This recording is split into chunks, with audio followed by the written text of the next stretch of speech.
Assalamualaikum warahmatullahi wabarakatuh. Bismillahirrahmanirrahim. Perkenalkan, nama saya Rizky Konukro. Saya dari jurusan PGMI, kelas PGMI D, semester 4, Institut Agama Islam Negeri Ponorogo, NIM 20 3 2094. Baik, di sini saya akan sedikit menjelaskan tentang metode pembelajaran PPKN di SDMI. Baik, langsung saja.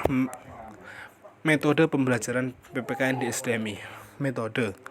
Dalam Kamus KBBI, metode merupakan sebuah cara teratur yang digunakan untuk melaksanakan suatu pekerjaan agar tercapai sesuai dengan yang dikehendaki.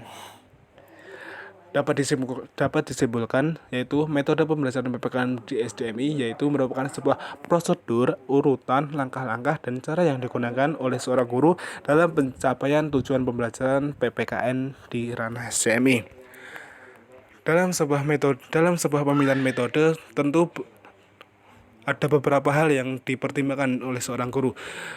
Beberapa faktor yang dipertimbangkan tersebut antara lain satu, yaitu karakter materi yang diajarkan. Faktor yang kedua yaitu jumlah siswa. Faktor yang ketiga itu pengetahuan awal siswa. Faktor yang keempat yaitu tujuan pembelajaran. Faktor yang kelima itu alokasi waktu dan sarana penunjang. Baik, kita akan bahas satu persatu. Mulai dari faktor yang pertama, yaitu karakter materi yang diajarkan. Karakter materi antara pembelajaran satu dengan pembelajaran lain mungkin itu berbeda. Ada karakter pembelajaran yang materi dalam pembelajaran tersebut materinya itu mudah dicerna oleh siswa. Ada juga beberapa pembelajaran yang karakter materinya itu sulit dan memerlukan pemahaman untuk siswa dalam mencerna pembelajaran materi-materi tersebut. Dari hal tersebut, pastilah seorang guru itu harus mempertimbangkan tentang karakter materi tersebut, metode pembelajaran apa yang perlu digunakan untuk metode pembelajaran yang tepat untuk digunakan dalam karakter materi tersebut. Antara karakter yang sulit dicerna oleh siswa dan yang lebih mudah dicerna oleh siswa itu mungkin metode pembelajaran yang akan disampaikan oleh seorang guru itu mungkin berbeda metode pembelajarannya. Baik, faktor yang kedua yaitu jumlah siswa. Jumlah siswa tentunya sangat mempengaruhi oleh seorang guru dalam usaha dalam pemilihan sebuah metode pembelajaran yang tepat. Misal, satu kelas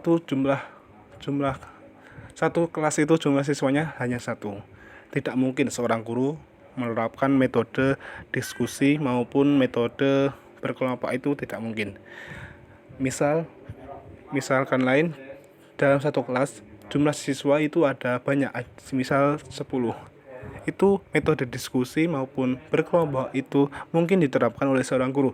Jadi jumlah siswa sedikit dan tidak banyaknya siswa itu mempengaruhi metode pembelajaran yang akan disampaikan oleh seorang guru. Baik, faktor yang ketiga itu pengetahuan awal siswa. Misal dalam pembelajaran PPKN. Dalam pembelajaran PPKN di kelas 3, seorang siswa itu dalam kelas 3 itu siswa memiliki dasar-dasar pembelajaran PPKN yang akan mereka jalani dalam satu tahun mendatang. Itu mungkin akan sedikit membantu oleh seorang guru, yaitu pemilihan metode pembelajaran yang mereka gunakan. Mungkin kalau dalam satu kelas itu pengetahuan awal siswa itu baik, mungkin akan sedikit membantu guru dalam pemilihan metode pembelajaran. Mungkin akan lebih banyak variasi yang bisa guru itu gunakan. Berbeda jika pengetahuan awal siswa itu yang kurang, mungkin tidak semua metode pembelajaran itu akan bisa. Seorang guru tidak akan lebih leluasa untuk memperagakan metode pembelajaran yang akan mereka gunakan dalam satu kelas itu. Mungkin seperti itu. Faktor yang keempat yaitu tujuan pembelajaran. sebuah pembelajaran pasti memiliki sebuah indikator-indikator tertentu, dan indikator tersebut akan dicapai jika metode pembelajarannya itu sesuai dan tepat. Jadi metode pembelajaran itu juga mempengaruhi sebuah tujuan pembelajaran. Tujuan pembelajaran itu juga harus disertai dengan metode pembelajaran yang tepat. Mungkin itu. Faktor yang kelima itu alokasi waktu dan sarana penunjang. Baik, dari alokasi waktu.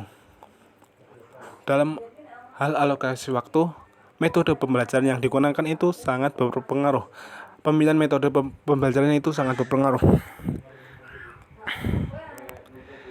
Misal dalam alokasi waktu yang sedikit, itu mungkin seorang guru tidak terlalu leluasa untuk memilih metode pembelajaran yang akan mereka sampaikan.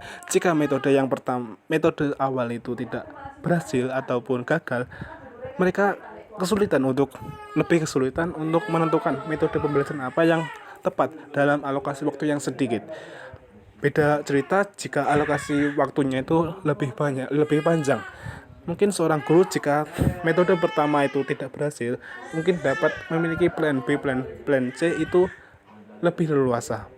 Mereka lebih leluasa untuk mengajarkan metode lain dalam proses tujuan untuk pembelajaran, tujuan dalam mencapai tujuan pembelajaran tersebut. Mungkin seperti itu. Baik, begitulah faktor-faktor yang mempengaruhi seorang guru untuk memilih metode-metode yang tepat. Baik, setelah itu kita akan membahas tentang metode-metode pembelajaran yang akan digunakan oleh seorang guru, terkhususnya dalam pembelajaran PPKN di SDMI. Metode yang pertama yang akan kita bahas yaitu metode pembelajaran berbasis portofolio. Portofolio dalam pembelajaran PPKN yaitu sebuah kumpulan informasi yang tersusun dengan baik yang menggambarkan rencana kelas siswa berkenaan dengan isu kebijakan publik yang telah diputuskan untuk dikaji. Baik, metode yang kedua yaitu metode pembelajaran modeling. Modeling dalam pembelajaran PPKN berperan ketika guru mengajarkan materi yang berisi nilai-nilai moral dan siswa. Metode yang ketiga yaitu metode pembelajaran gaming. Dalam metode pembelajaran gaming, siswa dituntut untuk berlomba-lomba untuk menentukan menang ataupun kalah. Dalam metode gaming ini, mungkin metode gaming merupakan salah satu metode yang disukai oleh siswa, terutama di ranah SD maupun MI. Kenapa? Karena tidak bisa dipungkiri bahwa siswa usia SDMI tersebut merupakan masa-masa bermain, dan metode gaming ini sangat disarankan untuk sebuah pembelajaran PPKN maupun pembelajaran lain di ranah SD maupun MI. Mungkin seperti itu. Metode yang keempat yaitu VCT. VCT merupakan metode menanamkan nilai dengan cara sedemikian rupa sehingga peserta didik memperoleh kejelasan maupun kemantapan nilai, yaitu penanaman nilai-nilai moral yang akan disampaikan oleh seorang guru dalam pembelajaran PPKN. Mungkin seperti itu. Metode yang kelima yaitu metode demonstrasi. Metode demonstrasi merupakan metode pembelajaran dengan cara memperagakan dan mempertunjukkan kepada siswa suatu proses, situasi, dan benda tertentu, baik sebenarnya maupun tiruan. Jadi seorang guru memperagakan beberapa nilai-nilai yang akan mereka tanamkan terkhusus dalam sebuah pembelajaran PPKN. Metode yang keenam yaitu metode tanya jawab.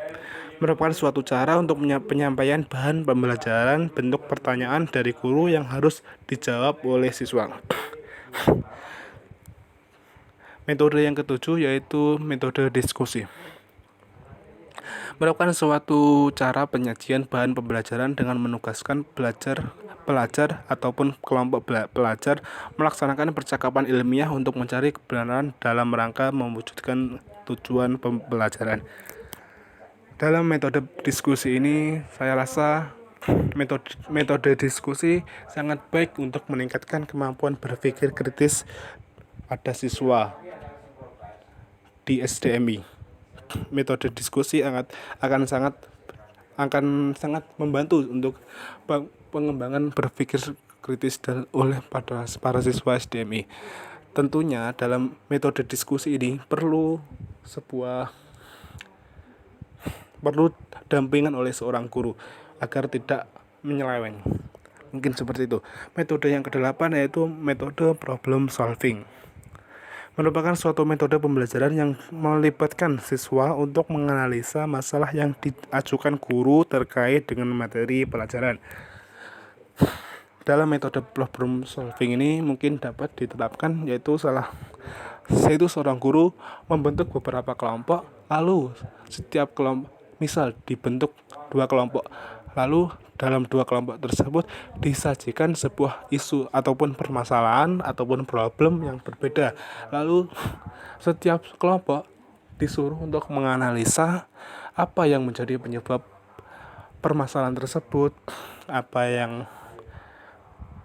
ya faktor-faktor yang menjadi penyebabnya, dan lalu menganalisa apa yang dapat menjadi sebuah solusi untuk memecahkan permasalahan tersebut. Mungkin seperti itu. Ada juga metode pembelajaran PPKN yaitu dengan metode bermain peran. Merupakan suatu cara yang diterapkan dalam proses belajar mengajar di mana siswa diberikan kesempatan untuk melaksanakan kegiatan untuk menjelaskan sikap dan nilai serta memainkan tingkah laku tertentu sebagaimana yang terjadi dalam kehidupan masyarakat. Misal dalam pembelajaran PPKN mungkin dapat diterapkan yaitu misal seorang guru memberikan satu cerita tentang hari kemerdekaan RI ataupun hari proklamasi. Dalam hal tersebut siswa disuruh untuk bermain drama tentang misal hari proklamasi tersebut, dan siswa yang bermain peran dalam cerita tersebut, dan diharapkan dari metode tersebut siswa dapat memahami apa yang menjadi pokok pembelajaran dari hal-hal tersebut, dari cerita-cerita tersebut. Mungkin seperti itu. Metode yang berikutnya yaitu metode karya wisata. Merupakan suatu metode pembelajaran di mana siswa melakukan kunjungan ke suatu tempat. Misal jika dikaitkan dengan pembelajaran PPKN dapat dicontohkan misal seorang guru mengajak siswanya untuk berkunjung ke makam pahlawan ataupun monumen-monumen nasional lainnya.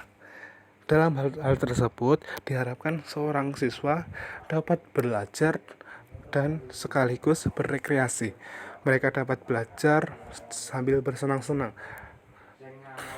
Mereka dapat belajar dari museum-museum tersebut ataupun monumen-monumen pahlawan tersebut, dan sekaligus mereka dapat berekreasi. Mungkin seperti itu.